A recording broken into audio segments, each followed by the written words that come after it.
ubwo bakosoye iyo video bahise bayikuraho, siniriwe mburana nahise nyisibana kuko n'ubundi cyari gikurikiyeho ni copyright cyangwa se account yanjye bakayisiba. Ibi bintu barabihanira cyane.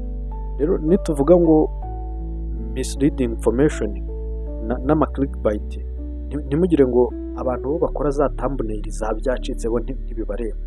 Nimba ukoze thumbnail ugasanga mu by'ukuri nta hantu ihuriye n'ukuri, icyo gihe nawe rwose urahanwa.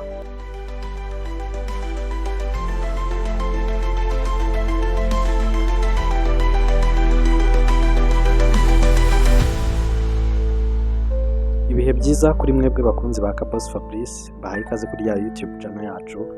Nawe mushya nkwaye ikaze, murakaza murisanga. Uyu munsi rero ngiye kubabwira ibintu bigeze kuri 5 udakwiye gukora nk'umu content creator hano kuri YouTube. Yewe nusanga wanaguye muri iryo kosa uzamenye ko rwose byakurangiriyeho.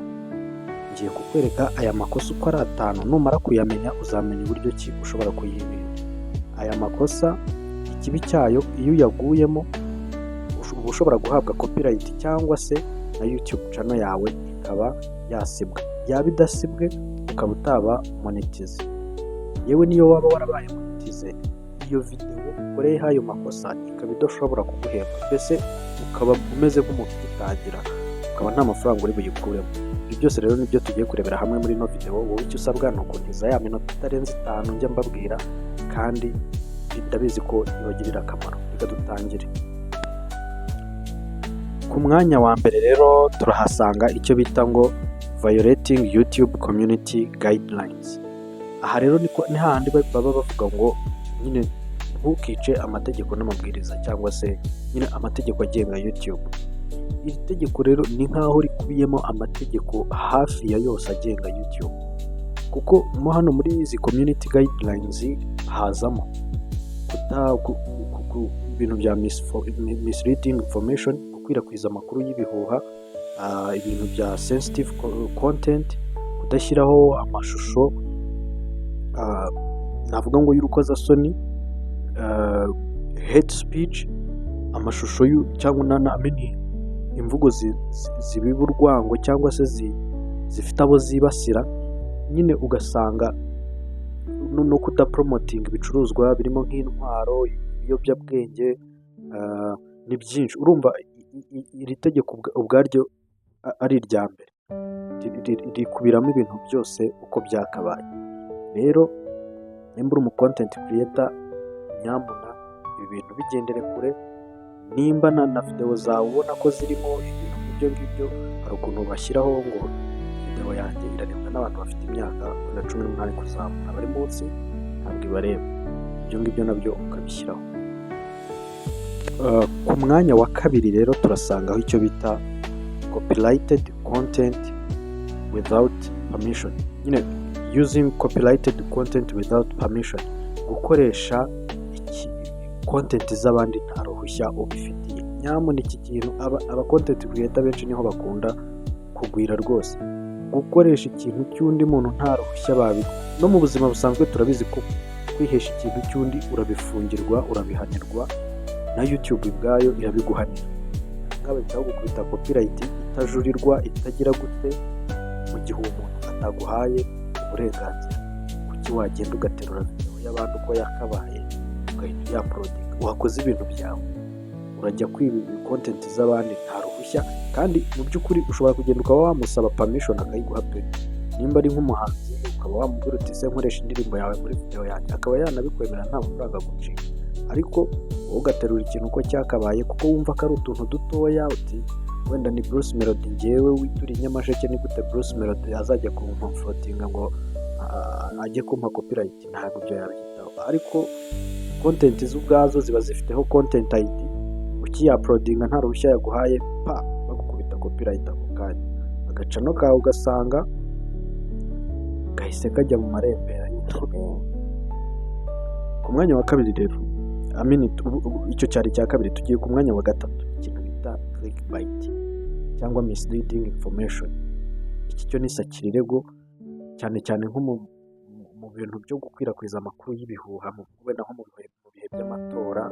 Ibi bintu barabihanira cyane ibi bintu barabihanira cyane, kugenda ukaba wakwirakwiza amakuru y'ibihuha, kuko iyo usomye mujye mwitondera ari ama community guidelines, muyasome muyumve, kuko hari ahantu bavuga ngo gukwirakwiza amakuru y'ibihuha cyane cyane nko mu bintu bya politike, mu matora, ibyo ngibyo biba ari hatari. Bavuga ngo nimba munabyibuka, hari ukuntu umuntu yajyaga postinga mu bihe bya corona, ugashyiraho wenda ibintu byerekana ko corona idahari, cyangwa se ibintu mbese biri controversial n'ukuri. Icyo gihe rwose content yawe bahitaga bayishyiraho, bayireboringa ko ari ifiteho misleading information, nta bintu byinshi, nta n'uvuga ngo ubwayo nyine baba bafite amakompiyuta nyine afitemo ama AI byose, sinzi ukuntu babikora, nimba ari abantu baba bazicaye imbere, ariko bahita babibona ako kanya ukiyaporodinga. Njyewe ubwanjye nanabaha urugero, nigeze gupostinga video kuri Instagram y'umukecuru, noneho ahantu nari nagakwegera ngo kuri TikTok bavugaga ko uwo mukecuru afite imyaka 150, imyaka 150. Noneho nanjye mpita nka postinga uko nguko kakabaye, bahita bashyiraho ko yashyizeho video ifite misleading information, kandi ngo mu by'ukuri uwo mukecuru afite imyaka niba ari 103. Bahita bankosora barambwira ngo kwanza nta nubwo bankosoye iyo video, bahise bayikuraho, siniriwe mburana, nahise nyisiba nanjye, kuko n'ubundi cyari gikurikiyeho ni copyright cyangwa se account yanjye bakayisiba. Ibi bintu barabihanira cyane. Rero nituvuga ngo misleading information n'ama clickbait, ntimugire ngo abantu bo bakora za thumbnail za byacitse bo ntibibareba. Nimba ukoze thumbnail ugasanga mu by'ukuri nta hantu ihuriye n'ukuri, icyo gihe nawe rwose urahanwa, cyane ko biba biri kuyobya abakureba, bakavuga ati uyu muntu n'ubundi si umunyakuri, nta mpamvu yo kongera kureba video ze. Icyo gihe nawe uri kwihemukira. Ku mwanya wa 4 rero turahasanga icyo bita buying fake views cyangwa se fake engagement. Iki kintu abantu benshi baragikora pe, abandi kwita ko ari banini bakuru nabo barabikora. Nimvuga ngo naba bantu twita ko ari bakuru ngo barabikora, utagira ngo ni iki.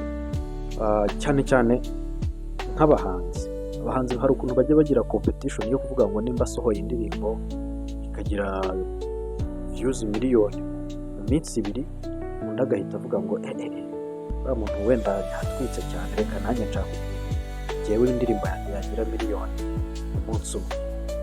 Ibyo bikamushyira kuri pressure yo guhita agenda akagura izo views cyangwa se akagura abo subscribers kugira ngo abe uwa mbere mu kuzuza umubare runaka bitewe n'uwo bahanganye.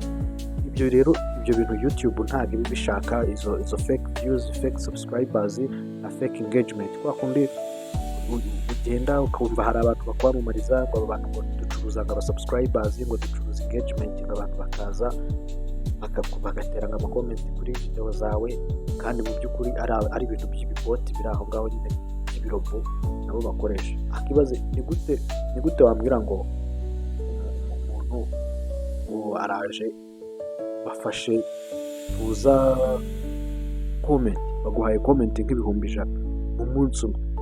Ibyo bintu urumva abo bantu nyine hari engagement uba wumva ko nyine nazo zidashoboka, zitari realistic. Sibyo, namwe nimujya mubikora mujye mubishyiramo ubwenge, apana kugenda ugafata channel yawe ukayishyira mu kaga ngo no kugira ngo ukunde werekane ko hari aho ugeze, kandi mu by'ukuri utarahageze aho hantu, ahubwo ari uko uhifuza. Ku mwanya wa 5 aricyo cyanyuma, ni ukwirengagiza amategeko n'amabwiriza ya monetization. Ibi ngibi rero birareba abantu babaye monetize. Ni gute rero bibagiraho ingaruka? Hari abantu rero babaye monetize bakunda kugwa muri iri kosa. Iri kosa rero ribaho gute? Ngo kudakurikiza amabwiriza ya monetization, YouTube monetization policies.